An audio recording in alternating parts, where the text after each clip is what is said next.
All right. Hello and welcome to another what we're now calling might change, but at the moment we're calling it Crypto Mondays Zoom. It's something we do not in real life, but obviously on Zoom.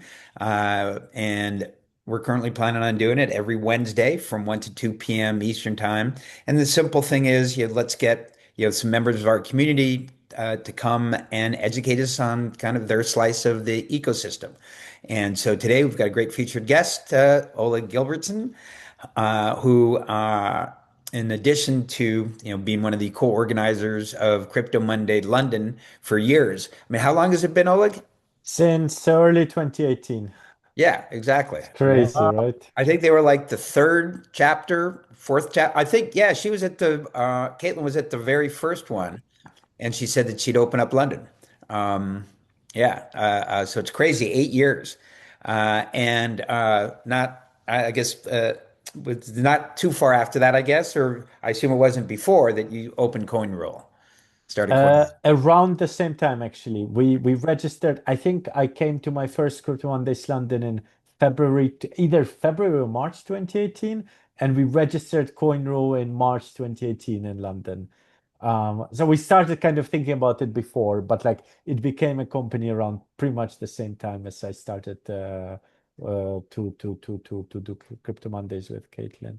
That's yeah, not too many things are still around from that era, so We have kudos. dinosaurs. Exactly. Here, I think we can stop sharing. We can stop sharing the slide now. Um, and so, welcome. Don't really have any uh,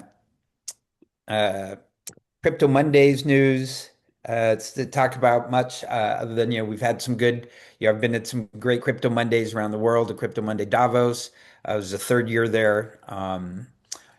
We had a great event. It was a really fun week. And then the following week was Crypto Monday Dubai, this was the first time that there's the fifth Crypto Monday Dubai. The first one that I didn't host was actually co-hosted by Bruce Porter, who also does Washington, D.C. And that was a great event in Dubai as well. Next Monday will be Crypto Monday East Denver for those of us on the call who are going out there and are out there on Monday. We're doing it at a really cool church in town, and the Loom is out. And if you don't have it, let me know. Um, and we'll be at ETHCC, Paris Blockchain Week, Token 2049 back in Dubai in the next few months as well. And the only other thing that I'll mention is that we've been working on this Agent Monday, this community management AI agent, uh, really since last January. And Alan's actually really starting to make some progress on it with regards to, now the tooling is getting so much better that you can just tell, Claude what you want and Claude will build it. And so, it is getting built. I think we're at a place now too where we might, hopefully, maybe in the next week, release agents to a small number of people in the community, and to have kind of we'd each have our own agents that would kind of communicate with other of our agents in kind of a closed social network. And the idea is, how can we add value, to the members via that? And I think, we'll start on the connecting front, and yeah, it's exciting. It's a new world. Um, that's all to come today. We're going to hear from Oleg about his journey from being somebody who started in YC. What class were you in at YC? S21. Yeah. Yeah. And I mean, even that is super interesting. It's such a massive part of kind of the whole global tech ecosystem. Um, thanks for everything you've done over the years and at Crypto Monday London. And I'm really, excited to turn the floor over to you and hear about your journey.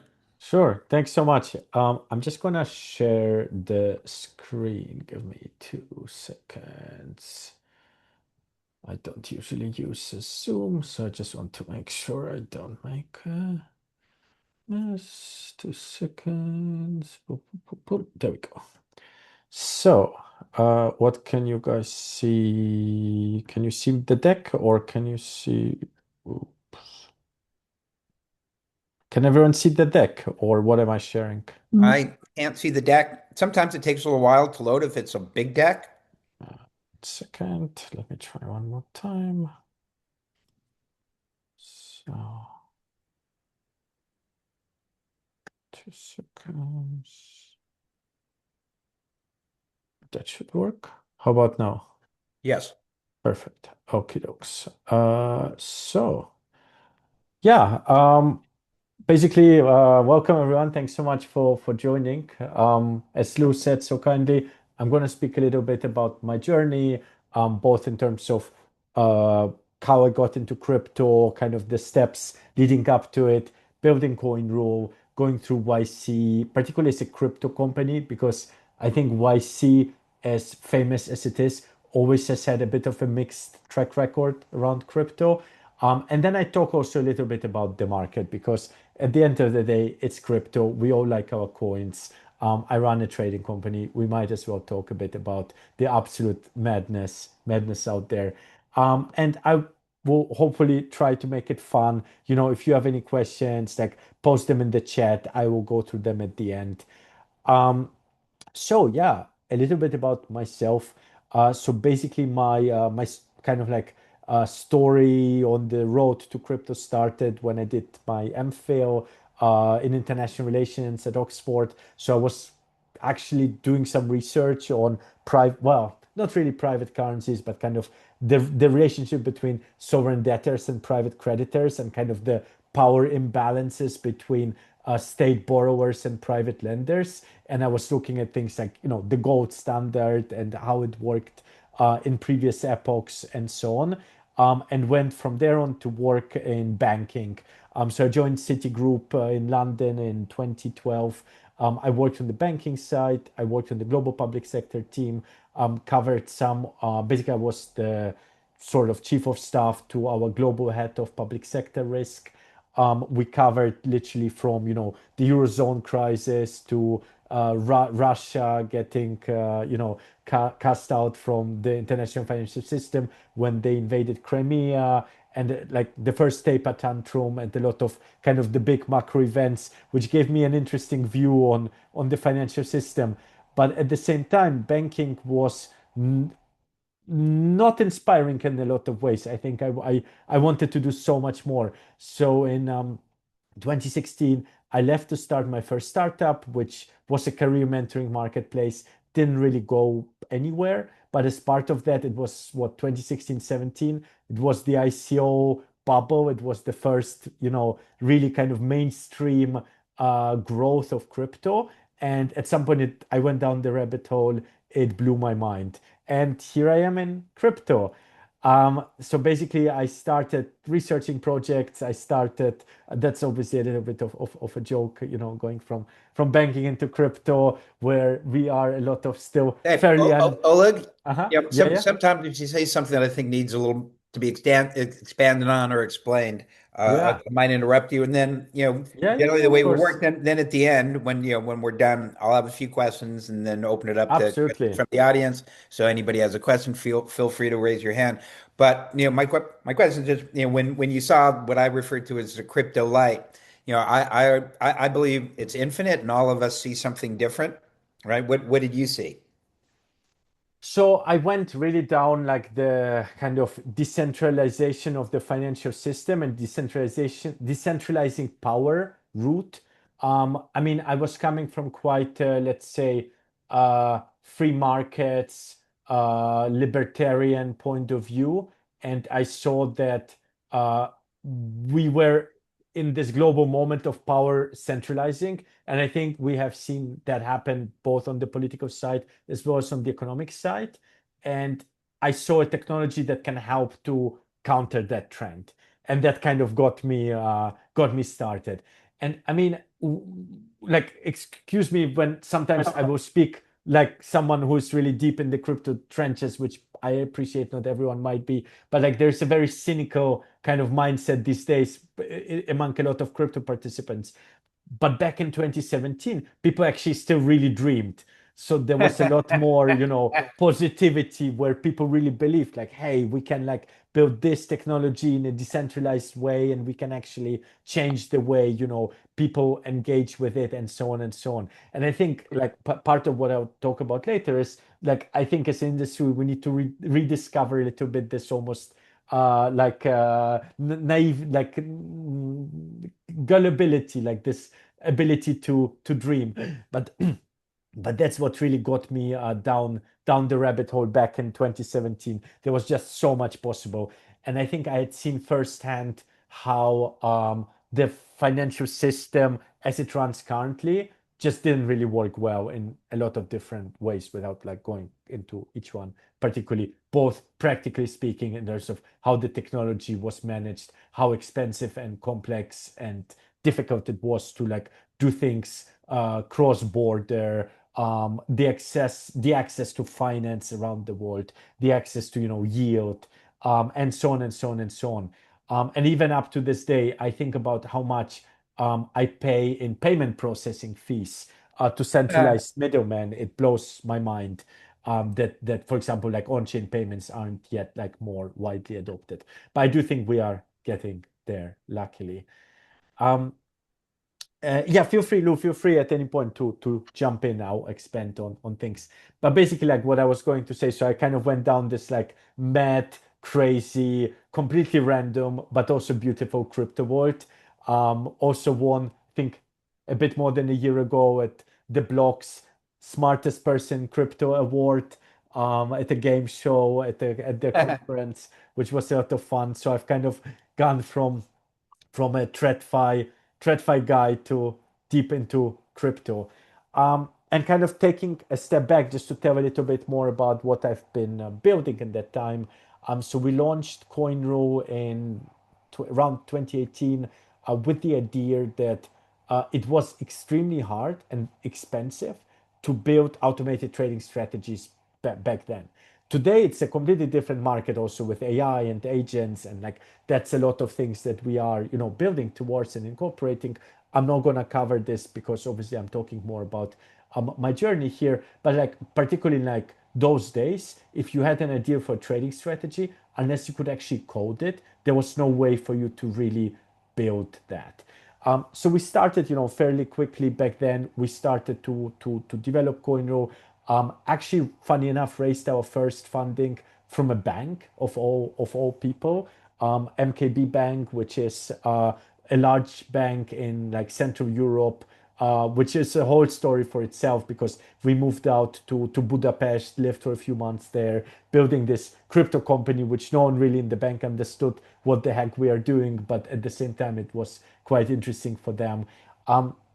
We had like it was 2018 2019, so really brutal bear market. It felt like crypto was going nowhere. We kept building, and then where did we just go? Sorry. Yeah. And then 2020 came around and the year started horrendously. We were about to close a fundraise and then COVID hit. And we had a term sheet that was pulled. Everyone was freaking out. Markets were crashing. We had at one point a team of six and less than $10,000 in the bank. So it was really like I still up to this day don't know how we survived. But probably some of the older guard on this call remembers DeFi summer. Things started to pick up.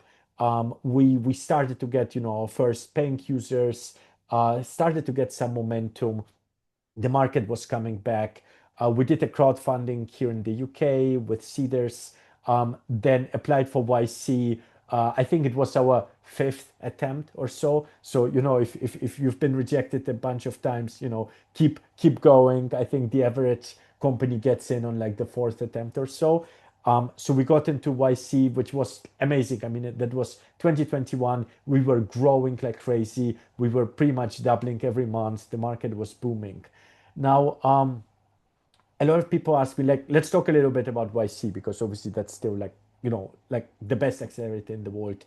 And it's something that kind of really can kick things off for a lot of companies. But I get asked a lot, both from crypto founders as well as non-crypto people, is it still worth it? Like, how was it like? And I like to say there are three kind of points that are really mind-blowingly good. Um, the first one was the batch experience itself. So we were still one of the COVID batches. We were fully remote, which obviously kind of made for a different experience than being there. We've been lucky enough to have since been going to many, alumni events and so on. So we've met a lot of our batch and a lot of like the group partners and so on. But still, the actual batch experience was slightly different. But they did a great job in still recreating it, which is that you have this 3 months of an extreme focused sprint where some of the best founders of YC, like the founders of Stripe or the founders of Airbnb or the founders of Coinbase come and speak to you about, how to build a successful company. And at the same time, you're spending every week with your group partners who might not know exactly your specific company, but they've seen so many different companies that for any problem you face, they will have a mental model that will work really well for this. There's a lot of advice they gave us back then where I thought, I'm not sure how relevant this is in our case, but looking back from with a few years hindsight, they actually were usually right. So you just had this like, and then of course there was this like friendly competition with your batchmates. So they created this insane pressure cooker to get the best out of you in 3 months. Now that's the number one thing. The number two thing was that they made fundraising so easy. No VC ever got fired for investing into a YC company, right? So in a Sure. way, they make it extremely easy for you as a company to raise around demo day, which before that we had spent basically 2 years trying to raise, with all those very slow and boring European investors. And with YC, just we had to turn down checks. Like we turned down multiple big checks because we were full, we didn't need the money. And the only thing that had really changed was the YC logo on our company. And then the final thing, which for me is by far the biggest one, people always think of YC as something that they go through with their company. But the reality is you go through it as a founder, as a person. And the network lasts well beyond anything you might do with your company. So we're still in so many, like literally just today, I was at a YC lunch in London. There were a bunch of founders who had sold their companies, founders building incredible stuff. I remember like 2 years ago, we had our company account on Twitter blocked. It was impossible to do anything. It was Elon Musk's Twitter early days. Nothing was working. And someone in YC was able to unblock us within a day and get our account reinstated. So, like, for whatever problem you're facing in a particular moment, there'll be always someone in YC who is able to help. So, just that network effect is unbelievable. And for that alone, it's like more than worth it. Now, that's by the way on the right, that's me and my two co-founders at one of the batch reunions, I think a year ago or so. Now, the next question is, what about doing YC as a crypto company?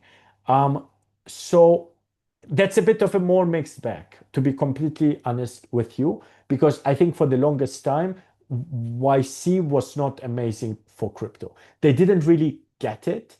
I think I mean, there are obviously a lot of crypto companies that did YC. There's Coinbase, there is OpenSea, even Kalshi, the prediction market is a YC alumni. Protocol Labs, who built, Filecoin and IFPS. So really like incredible crypto brands. But when it comes to things like, launching a protocol on chain, launching a token, let's just say your group partners won't help you with DAO governance. Let's be honest. That just really wasn't their game whatsoever. And I think there were a lot of group partners who kind of were reasonably skeptical about crypto as well. So when the market crashed in 22 and like AI really started to become a big thing in 23, I actually had a group partner who told me like, look, crypto is basically like like useless, and like all these companies doing AI will do much more. But what happens with YC, whenever the market picks up again, they tend to re-embrace their love of crypto, which is fair enough. I think that's What's a group partner? so. Our group partners were great. That one of them was Harch, who had No, invested. what is a group partner? Oh, what is a group partner? That's a good question. So basically, every company gets assigned three group partners. They're like your mentors. So they're the ones that essentially shape your journey through YC. You have your office hours with them, and like they basically brainstorm with you, help you solve problems, and so on and so on. Are they employees of YC? They Or are are they they are YC partners, which means they have skin in the game. So they are like one of your group partners is the person who basically pulled the trigger on getting you in. So they are the ones who have the most ah, interest in you succeeding in a way. yeah, I never heard that before, but that sounds cool. Yeah, it's and the cool thing is you can Good still alignment. yeah, exactly. You can still book office hours anytime after you're done with YC. So whenever we want to speak with our group partners, we can still get in front of them. And some of our group partners are like amazing. One of them has built like a Algolia, the multi-billion dollar enterprise search engine. It's not a very well-known company, but like it's enormous. Our group partner Harch was like an angel investor in Coinbase and like a ton of other crypto companies. So now, actually, YC just hired their first dedicated crypto group partner, Nemil Daran. He was at Coinbase before and previously was also YC alumni. Um, so also like very great guy and like very focused on crypto. So you could argue it's now the best time ever for a crypto company to apply. How much Um, was the whole YC experience you really more optimized if you had stayed in the valley? So everyone becomes a US. We became a Delaware company. We had to do the flip to Delaware, which was a big headache at the time, but it was worth it. Um, I think it depends a lot what you're doing. I think crypto is still has a lot of remote culture, so it wasn't as critical. But like if you're doing like AI, for example, it makes a lot of sense to stay in the valley because there's so much of the talent and energy that's concentrated there. For us, it wasn't really possible. We already like our CTO had like three kids in Czech Republic, and like it's just kind of like also a life stage decision. But yeah, I think if I think about it, like probably the best thing for us as a company would have been to move somewhere like New York, to be honest. Being like trading, being doing crypto and trading, I think New York is still the better choice. But like that's a separate consideration. You Um, you had mentioned earlier in the discussion that you wish that you had listened more to what they said. yeah. Was there anything in particular that you remember that they said? There are a few things. Let me think about what's something that I can share that would be like some things that kind of like go around the way the user would perceive and think about our product. My assumption was, oh, I know my users so well, there won't be something they can teach me about my users, and I was wrong. And it's kind of like it's kind of in hindsight, I think it's fairly like obvious. But I was just, overestimating my knowledge, basically. Yeah, I think humans tend to do that.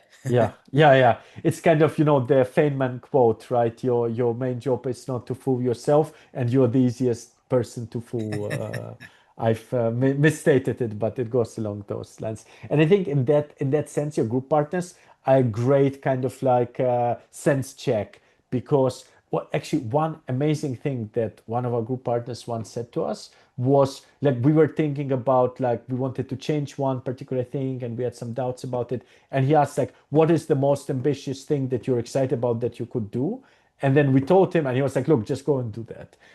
And I love that mindset. Like they will always like think about what's like the biggest thing you can achieve, but they think about that biggest thing but being extremely in a tactical mindset, like product user, but always like targeting that extremely ambitious thing. I mean, it's also like a mind, like kind of like Silicon Valley mindset thing. It's just something that I think being there and feeling it, you just can't replicate that in any other setting. I'm Yeah, that's I one of agree. the Yeah, I think it's broadly underappreciated around the world what goes on there. Yeah, not only what they do, but the amount of wealth, the percentage of wealth Yeah.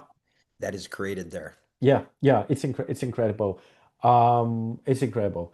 Um, Anything more that would be interesting specifically around like YC? Otherwise, I'll speak a bit more about like thoughts on the market, where we are at, kind of state of the Who market. was the most memorable person you met through the experience? I mean, Paul Graham is amazing. It's just kind of with Paul Graham, it's like if some people say YC is a cult. I wouldn't go so far, but if it was a cult, then Paul Graham would be like the idol, right? Because he's just so wise. Like it's like he's just so like thoughtful and wise, and like he doesn't buy into the hype, he doesn't buy into the BS, because there is a bit of how to say it in a polite way. There's a bit this Silicon Valley thing where we are like, people are like too busy celebrating themselves. And like Paul Graham is actually extremely down to earth in a lot of ways. And like when we joined YC, one thing we thought would be they would be like very American, like, raise a lot of money, just burn money, grow, grow, grow. And actually, that's really not what they say at all. One thing that Michael Sebo said to us, or said actually to our batch, was that funding or like investor money, it's like food. You can die from too little, but you can also die from too much. And more people in the Western world die from too much than from too little. Um, which is like, that was That such a makes a lot wow of sense. moment. Yeah, And that makes a makes a lot lot of of sense. sense. Yeah. And I think we see that so much in crypto. We see that so much in crypto. I mean, I don't want to point fingers or name any names, but companies with like a lot of hunger and ambition raise these ridiculously large rounds, and then tokens unlock and the founders leave, and it just kind Yeah. of goes nowhere. And I think that's one of those things that killed us quite a bit, quite a lot of our really good companies in crypto. um, when you're doing a startup, you won't be able to access liquidity for years and years, and in crypto you just get to dump a token. um, it just like messes around with incentives a lot. And the reality is that's one of those things that our YC group partners understood really early on. And what they care about is obviously they are a VC, they care about their returns, but they're not going to be sitting there dumping tokens. They care about you building a big company. And if you can dump your tokens and just like make money and retire, you're not going to build like the biggest company out there. And I think we lost a lot of really great crypto founders because they basically became too rich too quickly, which is really something to think I hate when about. that happens. Yeah, exactly. That's one of Well, those lessons. one of the things you said is it's countered, I think, a little bit with the other thing, but it's really a question of balance. And you said, I think earlier that that when you were going through, like one of the advantages, people were throwing money at you that you turned down, and maybe you shouldn't have. It's a very good point. I mean, it's always right when you think about it. Like it was 2021, it was massive bull market. It felt like we had just grown 14x in a year or something insane. It just felt like we can go on like that forever. And then obviously FTX blew up, Luna USC blew up, and we very quickly realized actually this will be much tougher than it seems like. Yeah. Yeah. Welcome to reality. Exactly. Welcome to reality. And I think that was one of those reality check moments. But another thing that they really taught us is this being default alive, right? I think a lot of crypto companies died because they were just burning cash left, right, and center, going to every conference, being at every party. And we never did any of that, right? Like we were actually like a fairly boring company, focusing on cash flow, focusing on being Sure. profitable, keeping Sure. I our mean, expenses down. yes, but I mean, people talk about crypto like it's the only industry where that happened. You should have been in the internet in 2000, 100%. Yeah, I'm right? sure. You know, I'm sure. it's I'm just sure. human nature for Yeah, whatever reason. I'm sure. And it's funny, listening to the lessons you learned. There's literally the same laundry list of lessons I learned, 20 years ago in my first startup. Yeah, Where yeah.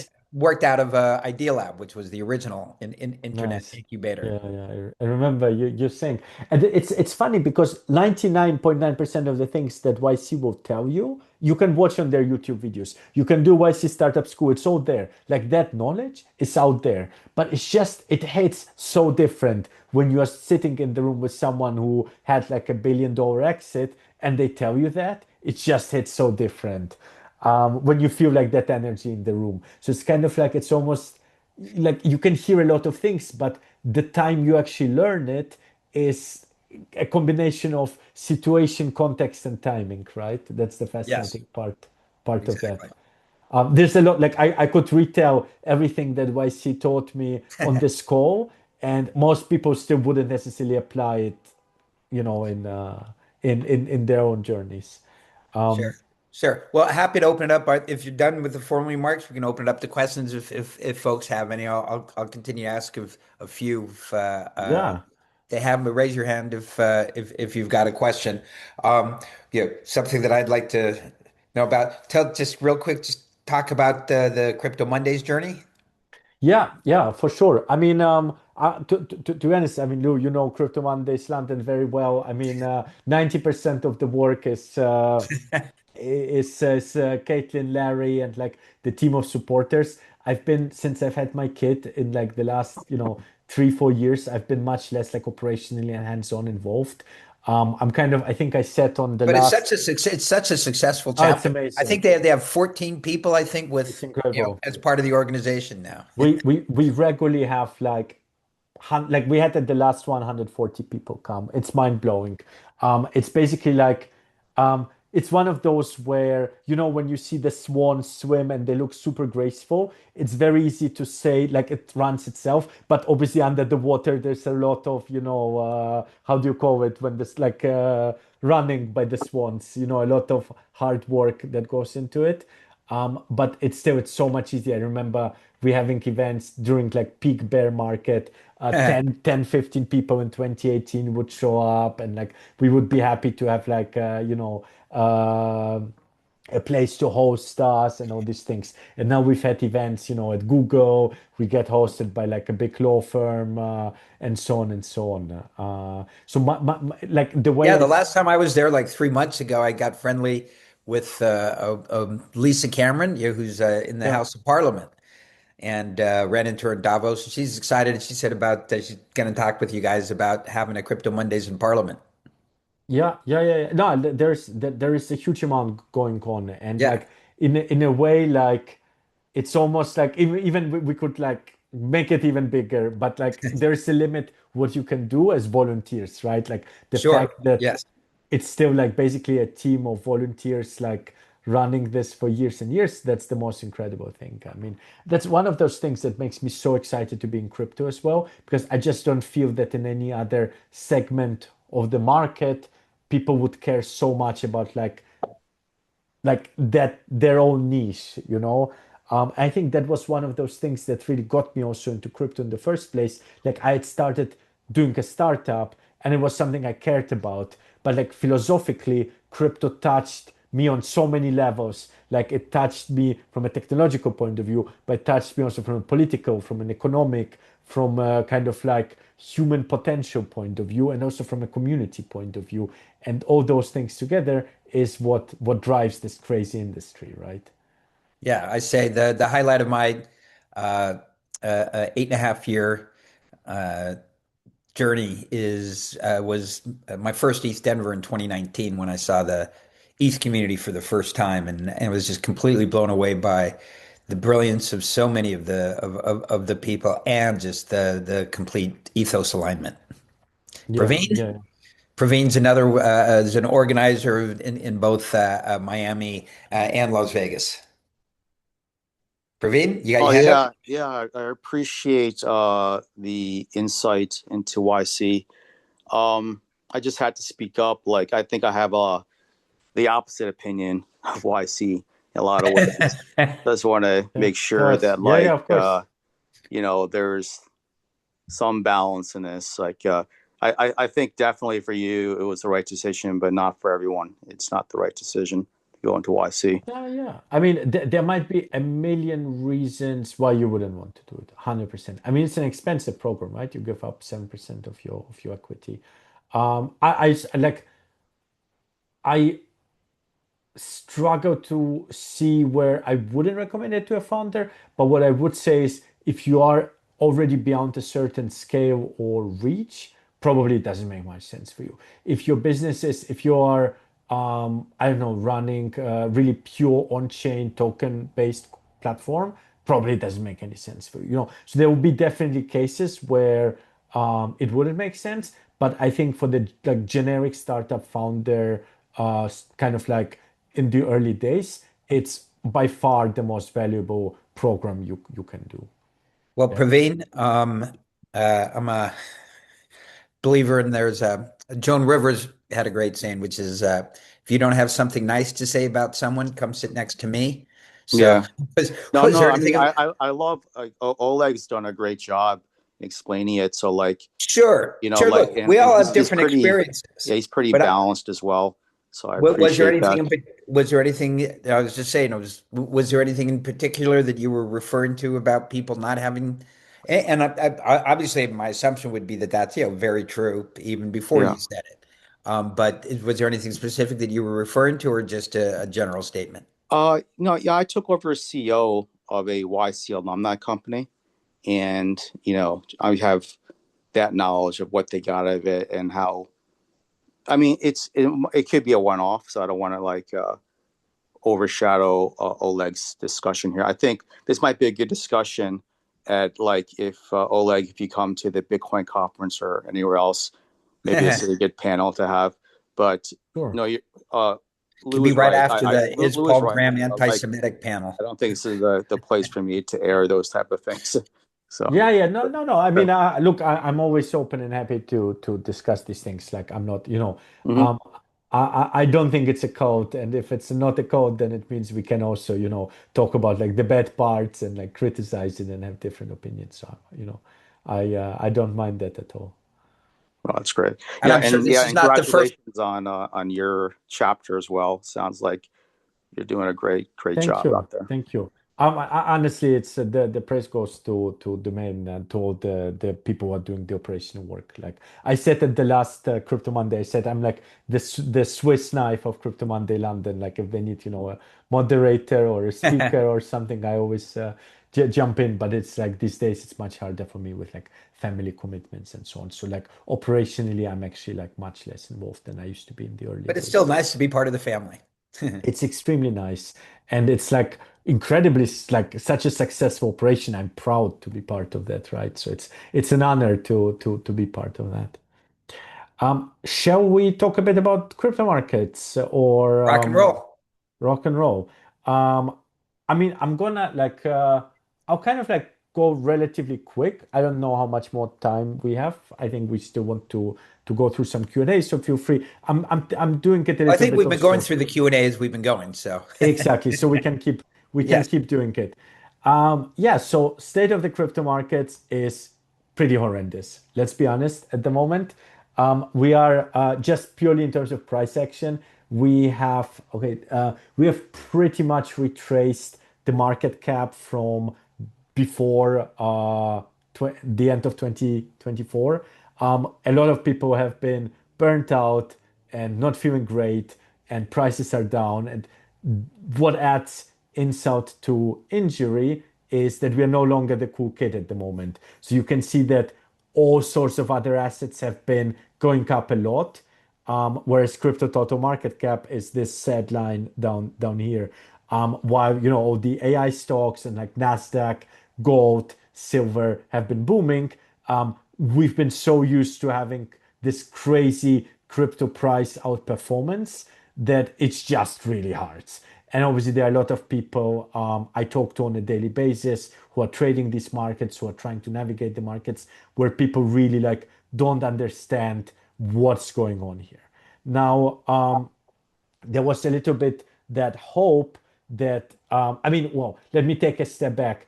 I think 2025 started off with a bang, right? We had Trump come in as president, pro crypto administration. Everything should just be going up from here. And in the early days of 2025, markets move fast. Many might not remember. The excitement was people were trading meme coins. That was like the hot thing. People like Pump Fund was going ballistic. The president launched his own meme coin. It was nuts. So there was this excitement. It's the real-time casino, financial YouTube. Everything is just going up, and it will go up forever. And in reality, that's obviously, as we know now, that hasn't quite happened. Meme coins went to zero. The uh, high FDV, low supply scams. I mean, I say scams with inverted commas. They're obviously not scams, but like very bad tokenomics projects launched at very high market caps. Charts are looking like a disaster zone. The price has just been going down for like 2 years. There was this meme about crime season, Trump administration coming in, anything goes. That also didn't materialize. And there's still the few holdouts in the market hoping for an out season. Well, that hasn't quite come yet either. Now, that's been all fairly depressing. Don't worry, I will soon come to the part where I make us all hopefully feel a bit better about life. But because the thing is, the most surreal part of this is that we know that adoption is happening, right? We've seen in 2024, we've seen the launch of ETFs. We've seen new legislation starting to come in around the world, like the excitement around stablecoin use cases, real world assets, tokenizing pretty much billions and trillions of assets. You have some of the biggest, financial institutions in the world getting involved in it. You have vaults technology being increasingly trialed and adopted. So all these things are happening, but why are our coins going down? Now, the reality is that we are kind of seeing that stage of the market where particularly out. So this is so-called the others market cap. So crypto market cap, excluding the top 10, we see that we haven't reached the highs of 2021. It's kind of like it's what a trader would call a lower high, which is not a very good thing. And why are we seeing that? Because of multiple reasons. One of them being that a lot of the technological adoption is happening without actually the TradFi institutions actually buying the coins, right? And why would they buy the coins if you can hold, an AI stock that has gone up 300% in 1 year, and gives you actual legal rights to that company, whereas a crypto token is basically does not do that without expanding too much into that. Does not do that. So it's kind of like, oh, like I'm gonna try to kind of combine a lot of different topics in a short time. But like back in 2021, tech stocks were just not as hot as Ethereum was at the time. Ethereum was seen as the hot tech stock, and so much more that can be built on top of it. And all these things are so exciting. And against AI, we are just not exciting at the moment. The reality is that if we go in this very boring but also very true Gartner technological hype cycle, we are in what's called the trough of disillusion. We are at that moment in time where, from a technical and adoption point of view, all the things we ever hoped for happened. The so-called blockchain trilemma, how to achieve scalability, decentralization, and security. We haven't 100% solved it yet, but we have the building blocks. Ethereum is the most scalable, the most decentralized, and the most secure it has ever been.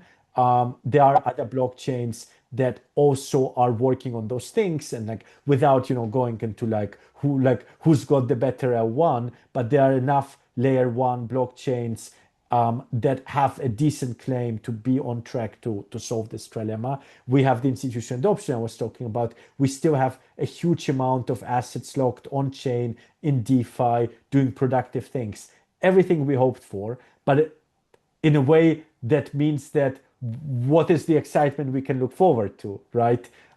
So that's kind of the part that I mentioned in the beginning, the dreaming. The dreaming has kind of been replaced by maybe a little bit of building and productivity, but the hype of the markets, we are not seeing that at the moment. And it's kind of like, I think it's the best time for those of us who really care deeply about the technology. It's a I mean, I'm talking about the market. It's a not good time for your average trader. So where do we go from here from a market's point of view? A lot of really exciting things, right? Everything on chain.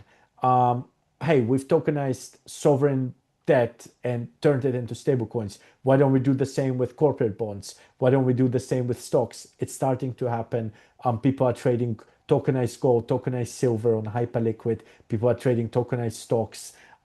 Soon, tokens, thanks to regulatory clarity, tokens are starting to become somewhat more equity-like. There'll probably be certain rights attached to them. There'll be more clarity on why a token has value. There'll be equity that will launch as tokens. Like all these really interesting things will start to happen. People are working on privacy, and the way we talk today about Web3, it will become more and more just a normal part of the tech stack. Tons of really interesting AI use cases where you can actually use blockchains to make certain events more transparent, more secure, more aligned. I think as the pushback against AI safety risks will build, people will start noticing more and more, hey, we have this technology that can make AI somewhat more controlled and deterministic. There'll be super interesting things possible. And then, of course, on the trading side, crypto is still the OG best way to gamble and have a casino, and that is not going away. If the thesis is that, like Gen Z is, into hyper gambling and whatnot, they will find crypto again. So there are a lot of also promising things. Hey, Oleg, just go back there for a moment. Yeah. The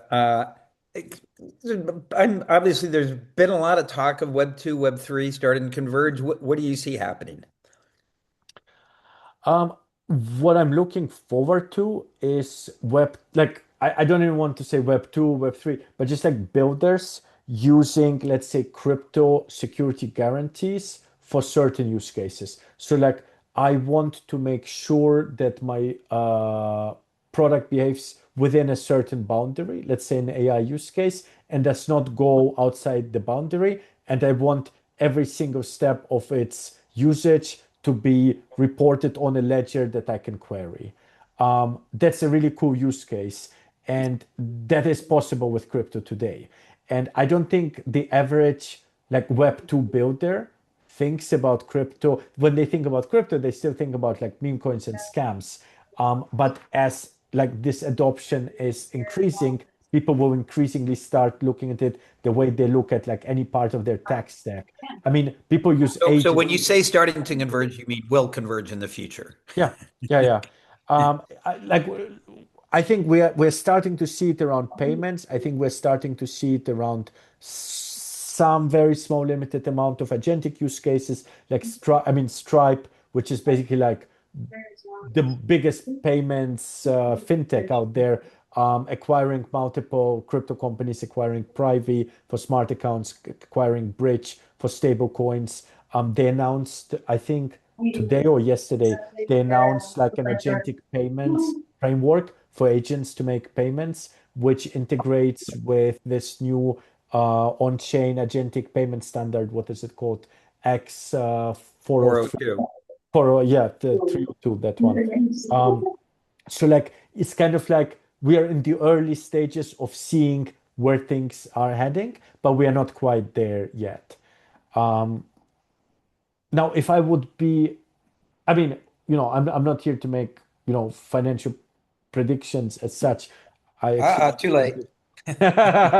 no, but in terms of like where tokens go from here, I think still that 99% of the tokens we have will go nowhere, right? But I think that's a consensus, and I think that there's nothing controversial about saying that.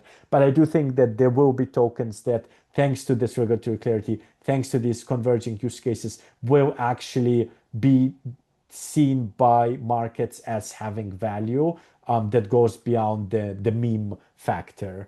And I do think that there is, probably a moment in time where the price has gone down too much. But obviously, do not take that as investment advice whatsoever, please. Do you worry about, I mean, certainly here in the US, the regulatory clarity Mhm. basically means that there are rules, right? And that's what regulatory clarity Yeah, means. Now, question is, are those rules going to be favorable to the industry or, as generally yeah, happens, in my lifetime at least, the regulations are generally written to protect the incumbents. yeah. Look, I'm not super, super optimistic about them. I mean, you've seen already some pushback from Coinbase about some of the US regulatory Yeah, side of because they're things. horrific. Yeah, Of course, there's going to be pushback. yeah, Yeah. for sure. But I do think that like it's not gonna be perfect from day one. I think there'll be a period where, as an industry, we have to prove that certain things will work, and can add value, and then we can start pushing towards, improving the regulatory framework further. But I think, like until then, we're in this limbo where, like, legitimate builders will just be always having that threat of prison and prosecution over them. So I acknowledge the issues, but I think it's still better than having like Gary Gensler, SEC, come back and That is true. I would agree with that, but also maybe I from the moment he was in never believed that we were had a pro crypto government. When they announced the Bitcoin reserve, I wrote a piece that day that they will never buy a Mhm. Bitcoin. And I Yeah, got lots of hate for that. So you're so stupid, blah, blah, blah. Here we are a year later. And they've never bought, yeah, literally a year later, they've never bought yeah, a fucking Bitcoin. yeah. Um, Yeah, they're I mean, we started in this industry because we don't trust governments and we don't exactly. trust centralized authority. And look, Exactly.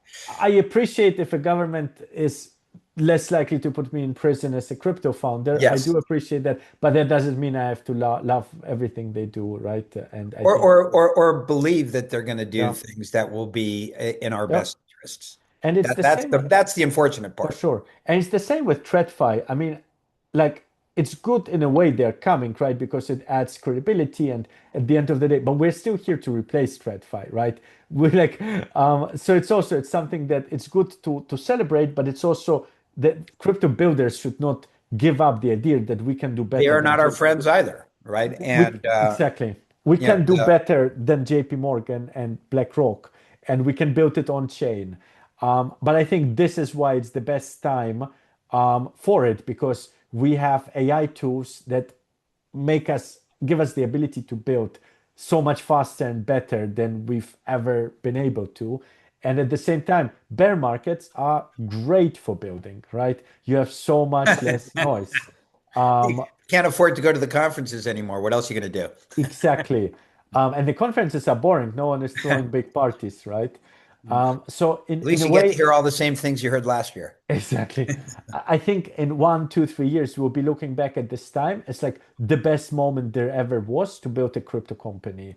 Um, and in a way, my conclusion from talking about the markets is forget about the markets this year, focus on building. And yeah, that's my thanks so much, everyone. All right. Thanks a lot. Oleg, agree with everything. One of the weird things about Bitcoin is it is very Darwinian, Mhm. right? And it's very hard, right, for people to hodl. Yeah, I mean, if it would be easy, right, then Yes. we would be doing something wrong too. It's kind of like you need to have at various points completely unreasonable belief, when it doesn't make any sense to do, and you still do it, and you feel like, Ah, wait, my favorite slide in this whole deck is the this one, right? You have to be a bit this guy to really survive in crypto, right? I mean, it's a famous meme for those who don't follow, crypto Twitter too much. But there is a lot of it's bad, but it's also good. You kind of want to be able to occasionally be that guy in crypto. Yeah. Well, look, this has been great. Thanks a lot. No more questions. Going once, going twice. Okay, we're good. This was great. Thanks a lot, Oleg.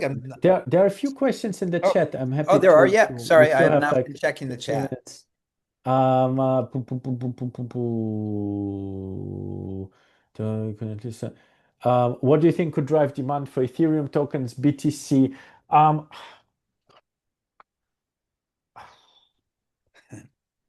So a combination of so I think BTC and ETH in a way we need to look at them separately. I think BTC is really seen as a macro asset in a way. Um, the best case scenario, digital gold, it catches up. Like gold has gone up way more The than base case. Digital exactly. gold. Exactly. And the idea is that Bitcoin is better gold because you can easy transport it easier, it's dividable, it's traceable, you can use it for more things, yada yada yada, right? I think the hope is that, I refer to it as the fact, not the idea. exactly. So I think that that's the case for BTC. For Ethereum, I think Ethereum is still seen more as a tech play. So people will compare it like, oh, should I invest in Apple or should I buy Ethereum? I think the best case for Ethereum is that it becomes the hub for, stable coins and for like it becomes like, its original idea of being the internet of finance. I do think it has a good case to become that, like a credibly They neutral certainly have a medium. big lead. Exactly. I don't think it's fully settled yet, but I do think that they have a good case. There'll be Yeah. always those like enterprise chains and they'll be pitching and this and that, but they'll never like it will always be this intranet versus internet conversation, right? And I think that's the case for Ethereum. Um, then we spoke about. I'm not sure what Tom Lee is talking about in terms of rocketing. If I was Tom Lee, I would worry about my liquidation prices. In terms of Clarity Act, I think we I think spoke he about owns it it. all. Didn't he just raise money? Doesn't he just own it all? Yeah, he I don't think probably he's does. got any liquidation worries. I look honestly, I'm not sure what structure he raised it. I'm happy someone is buying it, right? Yeah, I actually reached out to him. I mean, I'm not close to him, but Mhm. I'm friendly with him, and asked if he'd talk at ETH Denver, and he's not even going. He said that he would he'd come remotely. So I'm trying to see if I can figure that out. Yeah, yeah, yeah. No, cool. Look, I mean, it's amazing that he's a member in the community, right? Yeah, I think we need many more people who believe, who kind of like, wait, where's my favorite slide? Who believe in ETH like this. I mean, look, I'm yeah. this guy when it comes to ETH, right? And it seems so is Tom Lee, so that's a great thing. Um, Okay, awesome. How do people get in touch with you? Did you give them your contact info? so Yep. I will post it in the chat on Twitter. I'm on let's call it X, whatever, at Oleg Giberstein. And you can also find me on LinkedIn as Oleg Giberstein. And you can email me on oleg@coinrule.com. Perfect. Okay. Awesome. Thanks, everyone. Thanks so much, everyone. See you, Oleg. Take care. Bye bye. Good job. Thank you.